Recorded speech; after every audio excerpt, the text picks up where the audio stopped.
Bom dia a todos, vamos dar início à nossa devocional de hoje, 49º dia da quarentena espiritual, sexta-feira, 15 de maio de 2020. Vamos falar com Deus? Senhor nosso Deus, rogamos das Tuas misericórdias sobre nós nesse dia, para que, sabendo, Pai, que é o Senhor quem dirige as nossas vidas, é o Senhor quem nos guarda, é o Senhor quem nos perdoa, nós vivamos então uma vida digna, agradável diante do Senhor. Nós não temos mérito algum, cremos pela ação do Teu Espírito sobre nós na graça maravilhosa que nos elegeu, visto que todos nós estávamos mortos. E uma vez eleitos, ó Deus, o Senhor deseja que nós correspondamos. Então, que o Senhor nos ajude, debaixo da graça maravilhosa que nos concedeste, nos ajude também a caminhar, a perseverar, especialmente nesses dias difíceis que vivemos, mas que, uma vez passados, certamente enfrentaremos outros também. Então, de qualquer forma, ó Deus, atue sobre as nossas vidas todos os dias, rigorosamente, para que nós possamos viver o verdadeiro evangelho do reino e sermos vistos como cidadãos celestiais. Nosso louvor ao Senhor neste dia, oramos no nome de Jesus. Amém. Amém. Mateus capítulo 13, estamos chegando à última parábola do reino. Não a parábola do reino em toda a Bíblia, né? Parábolas do reino desde capítulo 13, né? Antes que alguém pense, é só isso que fala sobre o reino? Não, Mateus 25 também, nós temos parábolas que falam sobre o reino, mas estas aqui do capítulo 13 são intituladas assim, é só um título, né? Não que elas se resumam só a estas, né? Mas aqui estão agrupadas, né, num contexto específico em que Jesus está contando. Mateus 13, versículos 47 e 48, Letícia vai ler para nós a parábola da rede. O reino dos céus é ainda semelhante a uma rede que, lançada ao mar, recolhe peixes de toda espécie. E, quando já está cheia, os pescadores arrastam-na para a praia e, assentados, escolhem os bons para os cestos e os ruins deitam fora. Pode continuar o 49 também. Assim será na consumação do século. Sairão os anjos e separarão os maus dentre os justos. E os lançarão na fornalha acesa. Ali haverá choro e ranger de dentes. isso, até o finalzinho. Eu realmente pedi só os versículos 47 e 48, mas era até os 50. Nada melhor do que encerrar uma série de parábolas ilustrando com uma cena muito familiar aos principais ouvintes dali, ou a maioria dos ouvintes dali, os discípulos. A maioria deles eram pescadores. Então, eles saberiam, como ninguém, interpretar aquilo que Jesus estava falando, a linguagem, né? A nomenclatura, as palavras típicas de uma pescaria, né? Aquela linguagem específica de pescadores. A ideia, portanto, trazida aqui na parábola da rede, né, rede de pescar, é um arrasto. Tá? Nós ouvimos falar nos nossos dias sobre arrastões, né? Talvez venha daí, né? O arrasto que a rede fazia quando, depois de ser lançada ao mar, era puxada de volta e arrastava então tudo que estivesse à sua frente, né? Ficaria presa na rede e ia sendo puxada para depois ver o que realmente tinha dentro da rede. Conforme o versículo 47 nos informa, no finalzinho, diz que esse arrasto recolheu peixe de toda espécie. E eu não quero que você fique pensando muito no que seria essa espécie ou toda espécie. Pode ser toda espécie, a variedade de peixes, né? Pode ser por toda a espécie tamanhos maiores, menores, já prontos ou não para consumo, comercialização, mas para falar a verdade, pouco nos importa essas espécies, quais seriam, ou de que realmente está se tratando aqui quando se fala em espécies. O mais importante é saber que vai ter uma seleção. Esse que é o mais importante. Pode vir de todas as espécies do que você imaginar, ou o que será que Jesus quis dizer aqui. Quem sabe nações, de todas as raças, todos os povos, épocas, eras diferentes, não importa.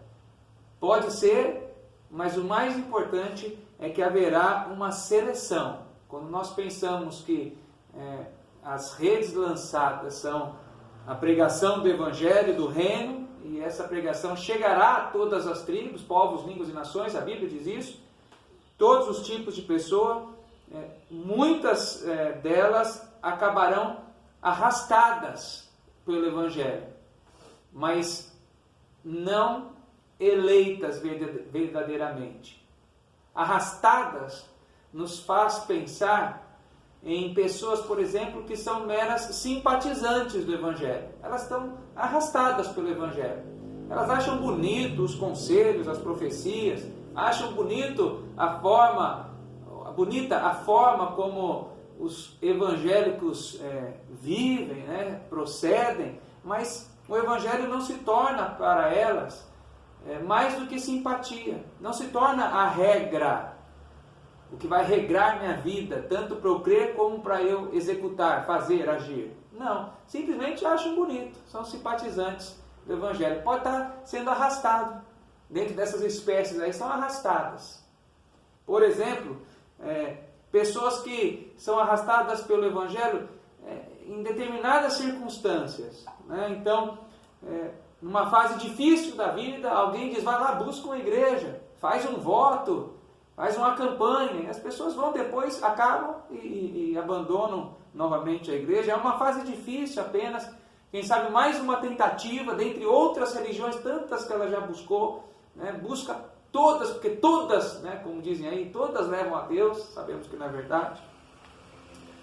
Esse arrasto também pode ter pessoas infiltradas ali dentro da rede, peixes infiltrados, pensando meramente em benefícios pessoais. Tá? O que eu quero dizer com isso? Não pensando no reino como o servo prestando serviço ao rei, mas o que nós vemos muitas vezes por aí, o rei prestando serviço ao servo. Então tem gente que está dentro das igrejas pensando dessa forma, são arrastadas só, depois vão ser selecionadas. Eu poderia dizer que até ainda existe mais um tipo de pessoas ou peixes arrastados, aqueles que querem devorar outros peixes. Peixes que comem peixes. E existe isso. E podem vir junto também nesse arrasto, ou poderia vir junto nesse arrasto. É importante nós pensarmos então que esse arrasto, essa pregação do Evangelho, ela vem sobre todos. Mas aí vem a aplicação do texto. Nem todos que estão nesse arrasto, desses peixes, são da igreja invisível. Alguns fazem parte daquilo que nós chamamos teologicamente de igreja visível, aquela que nós vemos, mas não daquela que é verdadeira, a invisível, que só o Senhor conhece, que nós não vemos. Pessoas que estão inclusive em outros países, em outras localidades, nós não vemos. Nós só temos ideia daquilo que nós vemos. E muitas vezes o que nós vemos de igreja pode não ser parte da igreja ainda. Então, nem todos que estão na igreja visível aos nossos olhos são de fato da igreja invisível, a igreja que o Senhor realmente e verdadeiramente vê. Embora isso só venha a ser evidente, aí que tem uma complicação para nós, porque para nós distinguirmos, melhor dizendo, porque elas só vão ser evidenciadas no final dos tempos, quando os anjos do Senhor vierem, então, conforme diz o versículo 49, e fizer a seleção, a distinção. O que me leva a pensar então, e aí a nossa dificuldade que eu disse, que nós mortais não sabemos quem é igreja e quem não é igreja. Nós não sabemos. Quem sabe pessoas dissolutas no meio de nós. Não por maldade, quem sabe, mas por não crer corretamente. Não estar no mesmo propósito. Tá? Estão com motivações erradas dentro da igreja. Não quero dizer que tem pessoas dentro da igreja más, ou aqueles peixes que comem outros peixes. Talvez não, mas são dissolutas no sentido de que parece uma coisa, mas pense outra, mas estão lá. E essa seleção é difícil para nós fazermos, são os anjos que vão fazer. Então nós temos que estar precavidos quanto a isso. Já é um ensinamento, uma aplicação para nós da parábola. Segunda aplicação é que essa seleção ela é minuciosa, ela é detalhada ou detalhista por parte dos anjos, né? Que são aqueles que estão, veja a palavra que é usada no versículo 48, e assentados, depois de arrastar para a praia, e assentados eles vão escolher os bons para uns cestos e os ruins deitar fora. Presta atenção, não é escolher rápido assim, tirar em pé mesmo, só agachado, diz que eles vão sentar. Traz a ideia assim de, com calma, de forma detalhada, minuciosa. Deixa eu sentar aqui para ver direitinho, esse serve, esse não é do reino, esse é sentado. Então, essa seleção vai ser, essa distinção vai ser minuciosa, detalhada. Terceiro, nós devemos lembrar que sempre foi assim. O joio sempre esteve junto com o trigo, e o populacho, ou misto de gente, sempre esteve junto com o povo de Deus. Como os peixes ruins estarão junto com os bons até a consumação dos séculos. Lembra do povo hebreu, quando partiu do Egito? O que viria a ser chamado de povo de Israel? Diz lá em Êxodo, capítulo 12, versículo 38, que subiu com o povo de Deus um misto de gente, de outros povos, de outras nações que também estavam ali no Egito presos, e viram uma chance de liberdade e falaram, vamos com esse povo aí. Êxodo 12, 38, diz que foi um misto de gente. Mais à frente, em Números 11, 4, esse misto de gente já é chamado de populacho, para caracterizar pessoas que realmente não eram do povo e, pelo contrário, atrapalhava a caminhada do povo, inserindo costumes, a sua religiosidade pagã, enfim, fazendo o povo de Deus a querer olhar para trás e voltar para o Egito. Então nós temos que considerar isso nessa parábola também, porque os peixes que são considerados os maus estão juntos com aqueles que são considerados os bons. E eles atrapalham, eles vão junto, eles vão querendo inserir coisas que não são pertinentes ao verdadeiro Evangelho. Por fim, quando Jesus termina de contar essa parábola, ele pergunta aos seus discípulos, versículos 51 e 52, ele pergunta para os seus discípulos se eles entenderam. Como se perguntasse hoje para nós, para mim e para você. Vocês entenderam, então, tudo o que foi dito? Tem duas respostas para isso, né? A primeira é se nós dissermos não entendemos. Se dissermos não, então tudo ainda é um mistério para nós, né?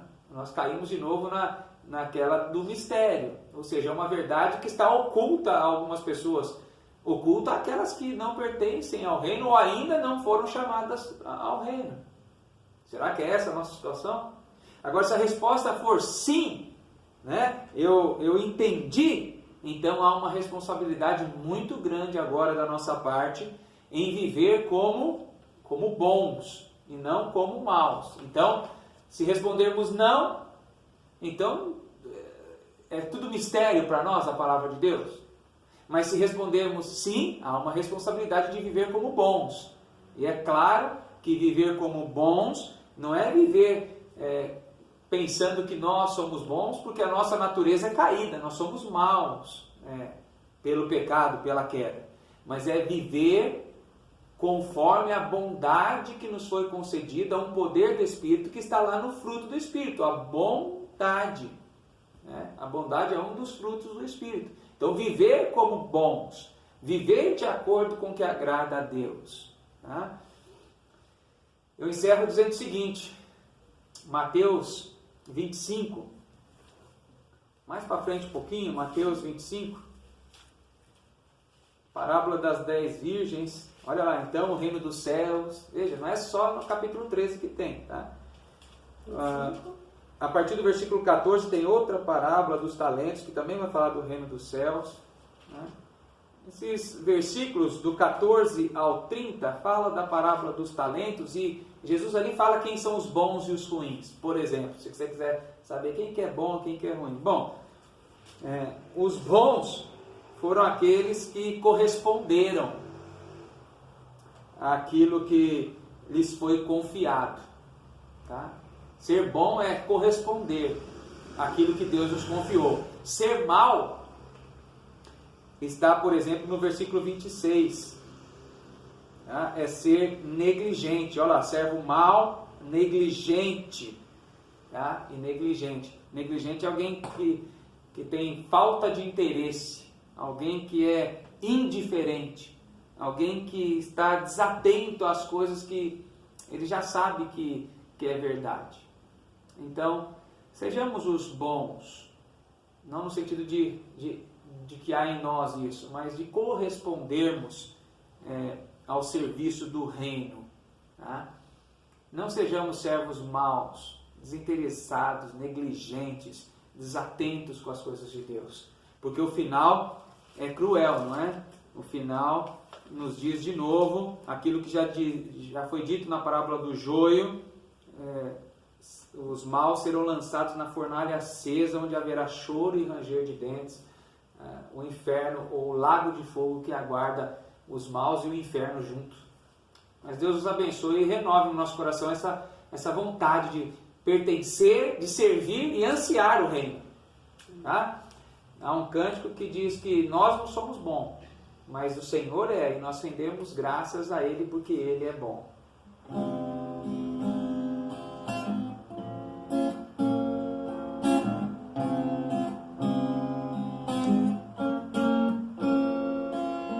Rendei graças ao Senhor porque Ele é bom.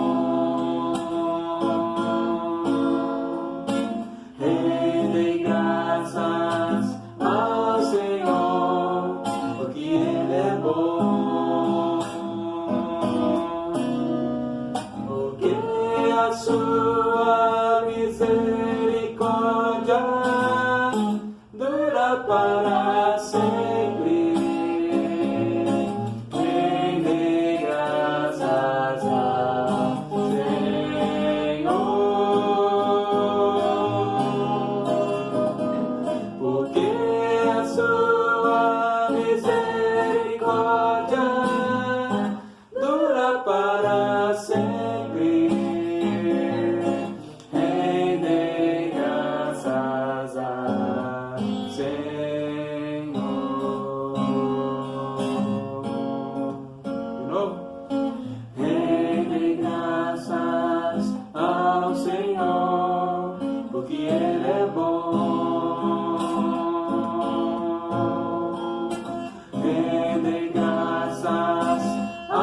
Senhor.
Senhor, nós te louvamos, meu Deus, e agradecemos por estar mais um dia na tua presença, Pai.